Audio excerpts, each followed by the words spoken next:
Hello and welcome back to the Wrexham Way. Hope you're all doing well and looking forward to today's episode as we conclude season, what number is it? I don't know, the 28-29 season against Brighton and Crystal Palace. Looking for some wins, I would say. Obviously, we're always looking for wins, but in recent weeks we've not been getting many of them. But hopefully a nice end to the season to build a bit of momentum into next season. We'll also take a bit of a look as to what the plans are going to be for the transfer window. And to be honest, I don't think... Well, I'm going into this transfer window happy with the team for the most part and not really 100% sure what I want to do with it. But I'm sure you guys will leave some nice suggestions down in the comments as to what you think this team needs improving on. So leave them down below, as well as dropping a like on the video and subscribing to the channel if you're new around here. So first things first, let's go through results from in between episodes, because actually it's been pretty good in between episodes. We've picked up a bit of form towards the end of the season. You were last here for the... What were you even here for last time? It was just the one game, wasn't it? The one game against Leeds. We lost 1-0 to Leeds, and then the Cardiff game got moved into it. So we lost 1-0 to Leeds, which was not ideal there. It was a very stupid goal to concede. But then we beat Tottenham 1-0, and we seem to have this trend, right, where the better teams in this division we get results against. So you can see there we've beaten Tottenham 1-0, we've beaten Man City 1-0, we've beaten Man United 1-0. Brighton are right up there as well, actually, so we beat them 5-2. Who else have we beaten? That's actually pretty decent. One more draw with Chelsea, although they are actually kind of near us in the table, to be fair. We just seem to do well against the big teams, and then the teams that aren't so good, we lose to. Although, apart from Cardiff, because we did beat Cardiff 3-1 there with a great win there in the Battle of Wales. A 1-0 loss to West Ham United as they chased down their title defence. Spoiler, they've not done it because Man City have already won the league title this season. A 0-0 draw with Everton. Another point that we're going to make about beating better teams than us. Man United, we beat them 3-2. Ethan Galbraith, the former Man United player, scoring in the 91st minute to secure the win. But then a 1-1 draw to Newcastle United. When they went down to 10 men, was not great either. So, I mean, Everton and Newcastle are a lot closer to how we are this season. Draw with them, but we beat teams like Man United and Tottenham who are chasing European football. It's a little weird, so maybe that's something we need to address. I don't know, but we seem to do better against those better teams.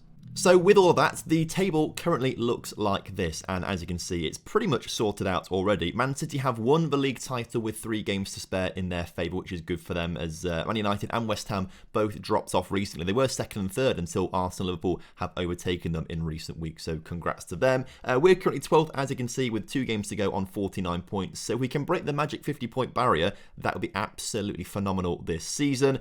And then you can also see that Bournemouth, Wolves and Burnley have already been relegated this season, so not quite as exciting as last season. Also, you notice that Erling Haaland has got 40 league goals this season. This man is just a monster. 40 league goals this season, 52 in all competitions, 38 last season, 55 in all competitions last season. Like, it's a cheat code, isn't he? Anyway, we will talk about our plans for next season and the transfer window later on. Let's get these games out the way first, and we can kind of start to discuss, actually, in the games, a little bit about these teams. Now, Schneller's going to start in goal with a backline of Suntesic, Luis Felipe, Sequeira, and Vinicius Tobias. We've got Ostergaard in the CDM spot with Patrick and Sandri just in front. Bell stays on the left. Sione stays up front, who has actually started to score a few more goals now this season. We had a chat with him, and he's decided to start scoring more goals, which is good. So he's got 4 in between episodes or so. In fact, yeah, 4 in between episodes, which is great. Taking his total up to 24 this season in 37 games, which actually is a really solid return.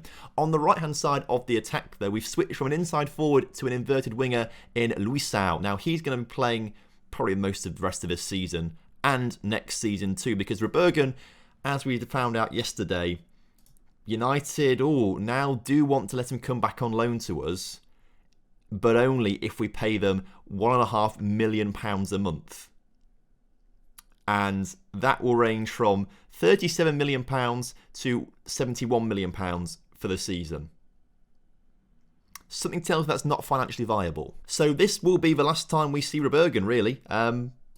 See you later, lad. So, as kickoff is upon us, it's actually a really big game for Brighton. They've had a really good season. They find themselves in 6th place right now, so they need the wins to stay in those European places. It's a really big opportunity for them, and to be honest, I wouldn't actually mind losing this game if it means that Brighton get European football, because that is big for Brighton, and I'm sure there's some Brighton fans out here watching this video right now who will be very happy with it, just as the West Ham fans were happy last season with them winning the league title. But I think the game today is sort of a little bit of the back burner. We're not too focused on the game because we are pretty solid in mid-table as things stand. And of course, there's a chance for us to go in the top half, but it's not make or break for us. It's nothing too major, as all we've seen in this game so far, by the way, is Brighton attacking to us. Hopefully, we're going to get some highlights in our favour as well. We want to try and see some of our players, such as Luciao, get the header into Sione. Sione into the area. And can he get a ball into the middle? He gets it into Luciao, into Sandri. Sandri back to Sione, to the far post to Bell, who heads it over the bar. We really should have done better with that one. But, as I was saying, I think next season we try and keep the same shape. Because, for the most part, this shape has been working for us. I think we need to maybe change some of the roles a little bit. We have a lot of players on attacking duties. In fact, I think...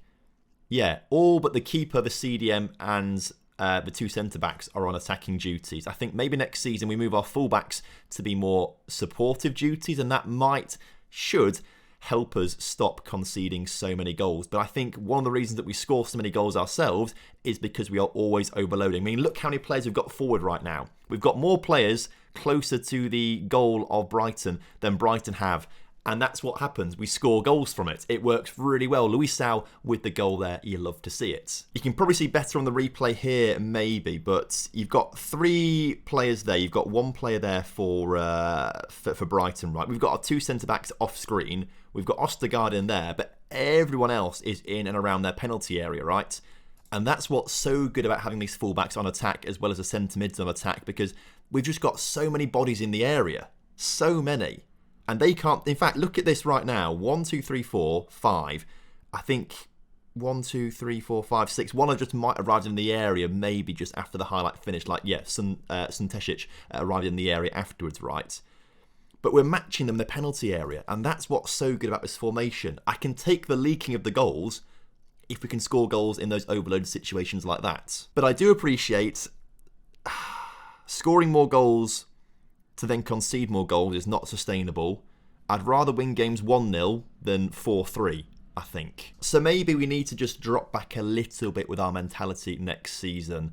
Maybe that's the plan. However, you know, potentially if we bring some players in who are better in other areas or positions or roles, then maybe we could look to maybe change the shape a little bit as well. Potentially we could move the CDM to an attacking midfielder, and then that really does allow the back four to be a back four, potentially, having that extra player in the attacking midfield to go forward. That might work for us, but again, it's been a winning situation for us this season where we've done a lot better than the previous season. Things are going well, and if we just improve the team a little bit each season, we should be getting further and further up the table. That's my opinion, at least. However, I'm not really 100% sure how much we can or need to improve the team because, like I say, I'm very happy with the team as it is right now. Is that offside? Please be offside. Because set pieces are a bit of a weakness for us as well, I must say. We haven't got the biggest team out there. We could certainly do with a couple more, like, 6'5" lads coming into the team. The goal does stand annoyingly. And again, I don't think our formation's at fault for that. Just our probably set pieces I should look at some point. But as the clock ticks down, I think we can be pretty happy with how we've played today against Brighton, chasing down European football. I mean, watch them score a goal in the last minute. That's pretty typical of what's happened in recent episodes, isn't it? As they come close, but not quite doing it. We'll take the draw against Brighton. They are a decent team, to be fair.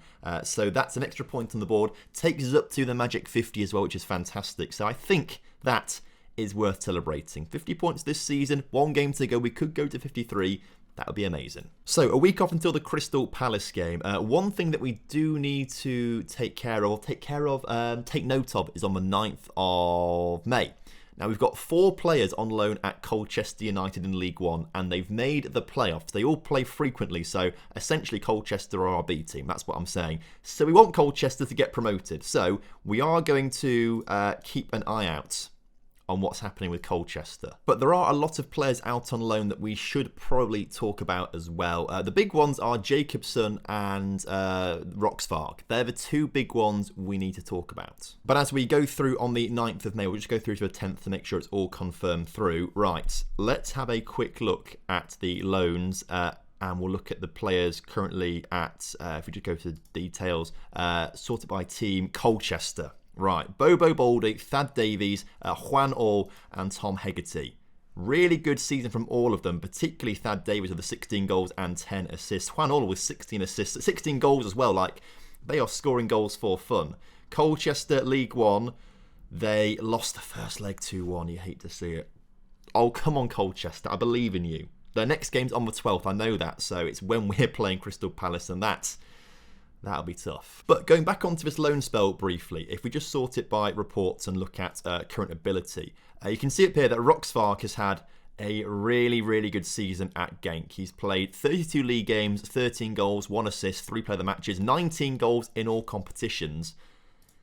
With Rebergen going back to Man United, not coming back to us again, would he fill the backup slot or even the starting slot on the right wing? He's been playing as a striker this season for Genk. The issue is he is valued at a lot of money. An awful lot of money he's valued at. If we sold him for £15 million, that would make a nearly £10 million profit on him. But he also has got a proven track record of scoring in the Premier League too. 11 goals in 33 games. Like 1 every 3 games is not bad at all. I don't know what to do with him. Nicole Jacobson is a little bit more clear-cut for me. He's on loan at Maccabi Tel Aviv right now in Israel and has had a great season. 15 goals in 26 appearances. It's fantastic, right? But I am very aware that the Israeli league is a lot less than the Premier League. And I think for me, maybe Jacobson has sort of run out of time for his chance at this club. It's a shame because he is really good. Well, he's not really good. That's the thing. I look at the pace, I look at the first touch, I look at the dribbling, and I think, wow, world beater. He's not really, but he's very, very good at that sort of thing. It's everything else. And again, if we can get £13 million for him, it's sensible. And potentially for those 2 players, we get 30 million coming in. So I'm still very undecided on what to do with them. I think my heart is saying sell. We don't necessarily need the money right now. Anyway, Palace coming up. Are we going to make any changes to the team? Yeah, we'll bring Rebergen on for this game, I think. We'll bring him on. It's his final game for Wrexham. He's not going to be back next season because, 1, we can't afford to buy him, and 2, we can't afford to loan him. So it'll be his last season with us. As for the rest of the team, Paul Dillon was suspended for that game, so we'll bring Dillon on the pitch instead and see how he plays for this game.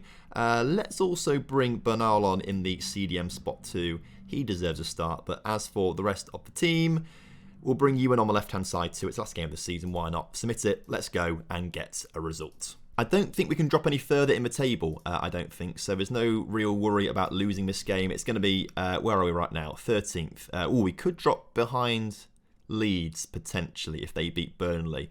But 14th or 13th, it's not too bad. We can go as high as extra 2 points, 12th. So it's 12th, 13th or 14th for us this season. Again, speaking of loan players too, we just spoke about Roxvark and Jacobson. There are definitely some other youngsters that I maybe want to give a chance to next season, but I think it sort of depends on where we have that room in the team because I want them to play games. Like, their development is paramount to me. I'd rather them play 30 games, consider the goal, that's not great. I'd rather them play like a full season somewhere else than be on our bench and get, half an hour here and there. I'd rather they probably do that. And so whilst it would make sense in the real world maybe to have them in and around the first team, I think for me in a football manager sense, the game time's better. So although we've got players from the youth team who are getting to that sort of championship current ability now, and really should be on the fringes of our first teamers, somehow you wouldn't hit the post there, you hate to see it. They should be on the fringes of our first team. I think I'd rather than have a full season in the Championship. I think when we start to get into European football, that's when things start to change, because that's when we're going to need that rotation, aren't we? We're going to need the rotation then when we have loads of games. But next season, no European football at all. So, it's just a regular season for us, so we don't necessarily need all of the rotation options as we go 2-0 down. It's a tricky one. I'm going into this transfer window for the first time in a while with no real plan or desire to sign that many players, because we've got loads coming through who are great. Give them another season or two out on loan, they'll be first teamers easily, I'm sure. But I'm also very happy with the team that we've got at the moment. Obviously, we can make improvements. I know we can. But a lot of the team at the moment, our first teamers, are very young with potential. Like Ewan, for example. I don't want to replace him. I want him to play games. I want him to become that first choicer ahead of Bell at some point. So whilst Bell's good right now, I don't want to spend tons of money on a replacement for Bell, who's better than Bell, which would only then delay you in getting to the first team. That's my thinking. And again, our entire back line, actually, I think they're all under 23 years old. I'd rather them develop to their potential because we signed them for their potential, didn't we? So, yeah, we could maybe get better than them, but I'd rather them play and develop for us. If you get what I'm saying, it's a difficult window to focus on, I think, but we'll work it out. We'll work it out as Wrexham tackle Crystal Palace and Sione plays it into Rebergen. Rebergen looking to find Sione, does find Sione, back to Rebergen. Rebergen hits the crossbar. If only he could have scored that goal for his final goal for the club. That would have been fantastic. I suppose we can talk about Rebergen actually. Also, let's talk about Rebergen. He's been here it's his third season at the club. I think it's his third season at the club, and he's been a shining light in our team. I am sad to let him go. And I say let him go.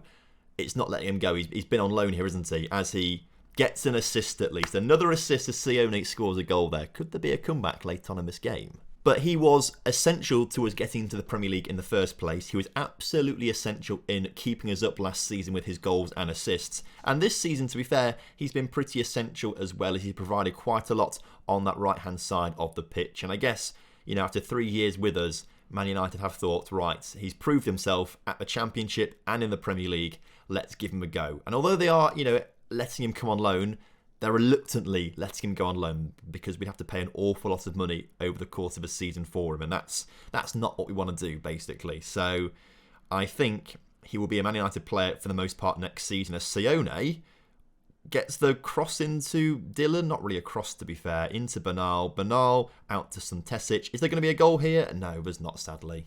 And so as the clock ticks down, to be fair, we've been unlucky here today. Look at the match stats. We have been dominant in terms of shots and XG and everything. So unlucky to lose it, but we weren't really trying, to be fair, were we? And we did rotate the team around a little bit, although it should still be winning that game. I don't know. Either way, we finish off the season. Where do we finish in the table then overall as we await the media reaction? We finish 14th, which is better than we did last season. Last season was 16th, but we've got a ton more points, 12 more points than last season. That for me is a big improvement, and I think we should be pleased and happy with that. Also, £13 million for coming 14th as well, which is quite nice to add to our budgets. Let's have a quick look at the finances. We have £42 million in the bank. The guaranteed minimum budget for next season is £22 million for transfers. Projection-wise, it does say transfer budget 55 million, so we'll see which one it's going to be. It'll be somewhere between 22 and 55, I am sure. Last season was about 40, wasn't it? The thing is, I don't know how much we're actually going to be spending. I've already filtered it out, right? I've already filtered it out and sorted it. 29.30. This is... I don't really see a need to make sweeping changes to the team. Like, Torre Breccia will come back from loan, and I think he will be our backup keeper for the next season. But potentially we could look for a keeper who is younger and better and more potential-wise, but had a good season at St. Gallen in Switzerland. I think Gaston Andreucci, his time has come to an end at the club. He came in to be, the next big thing, and has never got past being a League One goalkeeper, apparently. So at 21 years old, I think it's time to let him go for probably quite a big loss, actually. But, he had a good couple of seasons with us in the Championship. Also, I guess players like Cresswell and Galbraith, they'll probably end up leaving the club. I'm still undecided on Jacobson and Roxvarg. I'm not sure what to do with them. If we do get rid of Roxvarg, was it Jacobson? No, Roxvarg. If we get rid of Roxvarg, there will be a gap at right wing. So we should be looking to bring a right winger in. But again, I'm happy with this team for the most part. I want to see how they perform potential-wise and get better. We could obviously try and bring in some young players with potential to play for the future, but I don't know if we need to. Basically, the transfer window is going to have no plan, and I don't really know what to do in that transfer window. I'd rather sort of have a quiet window, see how these players develop over the course of 2 seasons, this season and next season, and then reassess things next summer as to how much we need to improve to get into European football. That's maybe my thinking on it. But I don't know. Let me know what you guys think in the comment section down below. Thank you ever so much for watching today and this season, of course, the whole series so far. If you enjoyed today's episode, make sure you do drop a like on the video for me. Subscribe if you're new around here and leave a comment down below for the YouTube algorithm. Until next time, have a lovely day. See you soon. Goodbye.